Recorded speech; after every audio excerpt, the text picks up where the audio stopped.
वाळू काचा वगैरे असतात, त्यामुळे हे भट्टीचं जे बाहेरचं पण आवरण आहे ते तापलं जातं. आता इथे तापायला आलं आहे, त्याच्यामुळे काय होतं की ताव बऱ्यापैकी राहतो उशीरपर्यंत. आणि बॅरल ताई साफसफाई जी करायला चालू आहे ते आज बनवलेला रस्सा भांडं आता निसटलं पडलं, सगळा रस्सा जो होता तेवढा सगळा सांडलेला आहे, आता साफ करायला चालू आहे.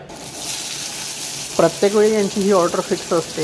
एक सुरुवातीला अंडा भुर्जी घेतात आणि त्याच्यानंतर काही वेळानंतर त्यांची ऑर्डर येते, मग ते चिकन असो, मटन असो किंवा अंडा करी असो.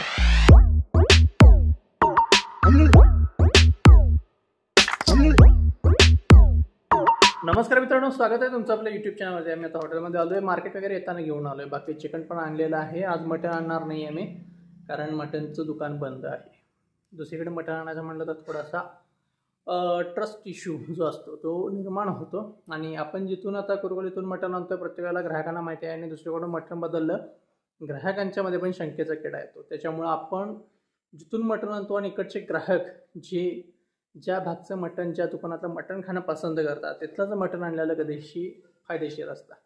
कारण मग ते 2 नंबर मटण असं काहीतरी, ते मेंढीचं मटण वगैरे असं काहीतरी म्हणतात, पालव्याचं मटण वगैरे. ते आता आमच्या भागामध्ये कुरुकली भागात मटण मिळतं, ते क्वालिटीला चांगलं मिळतं अशा बऱ्याच ग्राहकांचा समज आहे. तो गैरसमज आहे का मला माहिती नाही, पण समज आहे. आणि आता मी ज्या वेळेला मला घरी मटण पाहिजे असतं त्यावेळी मी एक इथे खाटके आहे जिथून आपण चिकन आणतोच्या पाठीमागे, तो पण त्या कुरुकलीपेक्षा पण छान मटण देतो, ते आम्ही घरी नेतो. पण हॉटेलला तिथून आणत नाही, कारण इकडच्या ग्राहकांना कुरुकलीमधलं मटण फक्त लागतं.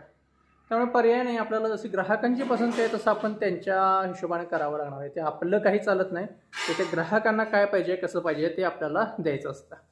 आता आलो, जेवणाला सुरुवात करूया आणि त्याच्यानंतर मग बाकीची सर्व कामाने अपडेट तुम्हाला मिळतील. सकाळपासून पाऊस चालू होता, आता पाऊस नाही आहे बाहेर. पाऊस म्हणजे झिरमट आता येत आहे. मगाचपासून ऊन पडलं होतं थोडंसं, आणि आता इथे सगळं भिजलं वगैरे होतं, ते सुकलेलं आहे बऱ्यापैकी. वातावरण झालं आहे परत पावसाचं. आता मान्सून चालू होणार म्हटल्यानंतर पाऊस ऊन चालायचंच.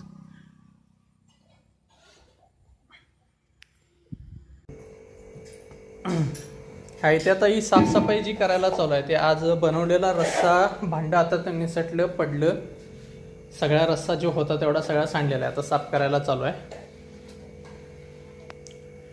अशा गोष्टी होऊन जातात, पर्याय नसतो याला. आता हे जवळपास 700-800 रुपयाचं नुकसान झालेलं आहे, कारण आपल्याला परत आता रस्सा मारावं लागणार आहेत. पण याला ऑप्शन नाही, हातातून भांडं निसटतात, रस्सा सांडतात, त्याला पर्याय नाही आहे. आणि हा सांडला यांच्या हातातून, हे आमच्या मिसेस यांनी सांडला रस्सा पूर्ण. आता फरशी पण खराब आणि सगळंच खराब असू दे, साफ करायला चालू.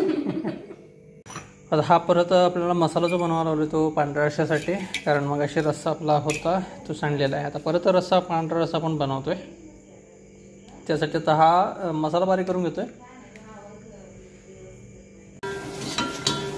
हा पांढरा रस्सा परत आणि बनवायला चालू केला.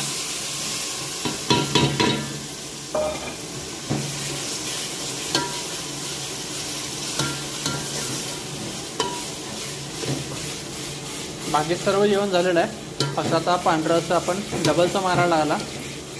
मंडळी, आपला रस्सा वगैरे आता बनवला चालू आहे. वाईफ बनवते, तिला पण जेवण येते बऱ्यापैकी, तुम्हाला माहिती आहे. बाकी आता विषय असा आहे की रस्सा सांडून देत, पण गरम भांडी असतात खूप उकळलेली, आणि अशा वेळेला ते भांडं जर पायावरती पडलं, अंगावरती पडलं तर भयानक अंग भाजलं जातं. त्याच्यामुळे ते एक आज थोडक्यात बचावली पायावरती रस्सा पडता.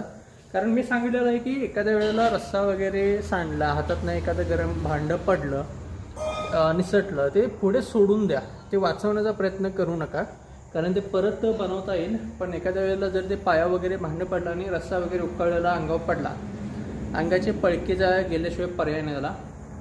खूप भयानक ते भाजतं आणि पळकं उडतात, कारण ते तापलेली रस्सा असू दे, काही असो, तापलेलं असं भयानक. आणि दुसरी गोष्ट म्हणजे ग्रेव्ही ज्यावेळी आपण उकळतो, आणि उकळलेली ग्रेव्ही जर तुमच्या एक साधा छोटासा जे काय म्हणतात ते ठेम ग्रेव्हीचा, उकळलेल्या ग्रेव्हीचा हातावर पडला तर असं पळका उडतो. आणि जर त्याची ग्रेव्ही जर अंगावर पडली तर किती वाईट हाल होईल, ज्यांच्या अंगावर पडेल त्यांचं विचार करा.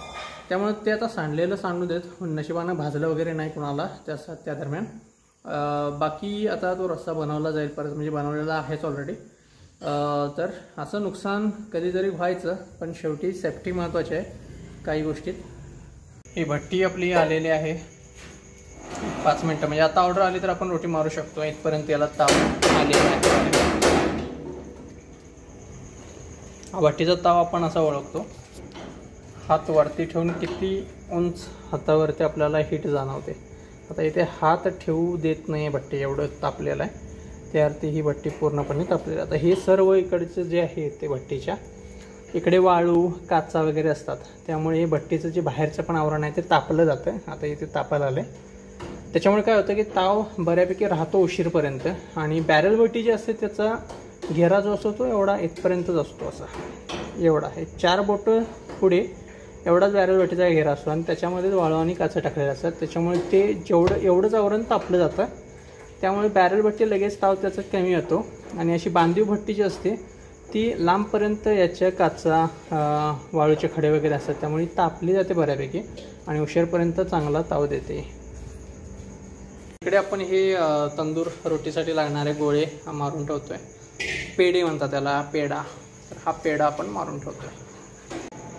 तर मित्रांनो, ही आपली पहिली ऑर्डर आलेली आहे अंडा भुर्जीची. हे आपले रेग्युलर ग्राहक आहेत, ते आल्या त्यांची पहिली ऑर्डर अंडा भुर्जीची असते किंवा ऑमलेटची असते. ऑप्शन 2 आहेत. आणि त्याच्यानंतर त्यांचा ग्रुप येतो एक एक जण, आणि जसं ग्रुप वाढेल तसं त्यांच्यात थाळीची ऑर्डर येते. थाळी कोणती त्यांची फिक्स नसते, ते सर्वजण आल्यानंतर ते फिक्स करतात. चिकनची असेल, मटनची असेल किंवा अंडागिरी असेल, काहीही घेतात ते. आता त्यांची अंडा भुर्जीची ऑर्डर आहे आणि याच्याबरोबर शाकाहारी रसा 1 हंडीची ऑर्डर आहे. ते त्यांना देऊया. त्याच्यानंतर त्यांचा ग्रुप येणार आणि मग आपल्याला जे काही असेल त्यांच्या ऑर्डरही येतील. आता आपण पहिल्यांदा अंडा भुर्जी बनवूया.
ही आपली अंडा भुर्जीची ऑर्डर तयार झालेली आहे. हा जो हंडीत आहे तो शाकाहारी रस्सा आहे. इकडे अंडा भुर्जीची 1 प्लेट 2 वाटी दिलेली आहे त्यांना, तोपर्यंत रस्सा पिण्यासाठी. 2 मेंबर आलेले आहेत, अजून त्यांचे काही मेंबर यायचे आहेत. पुढची ऑर्डर आली आपल्याकडे 2 अंडागिरी थाळी आहे.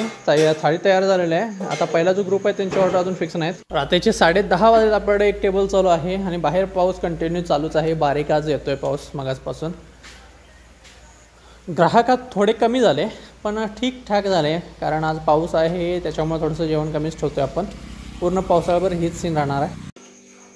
तर मित्रांनो, आपली किचन वगैरे पूर्ण क्लोजिंग झालेली आहे. भट्टी वगैरे सर्व काही साफ झालेलं आहे. आपला साईडचा टेबल आणि ही भट्टी तंदूरची आपली, हे सर्व क्लीन झालेलं आहे. आणि थोडंफार भांडी वगैरे राहिली ते आता साफ करायला चालू आहेत. रात्रीचे 11:31 झालेत. आज लवकर आवरले.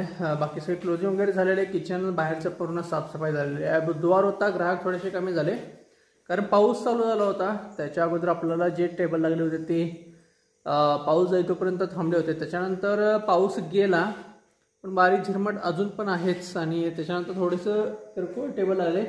नाहीतर आज स्लॅक थोडासा गेला बिझनेस, म्हणजे बुधवारी जसा बिझनेस व्हायला पाहिजे तसं झाला नाही आहे. पावसाळ्याच्या दिवसामध्ये ह्या भागामध्ये थोडंसं ग्राहक कमीच होतात.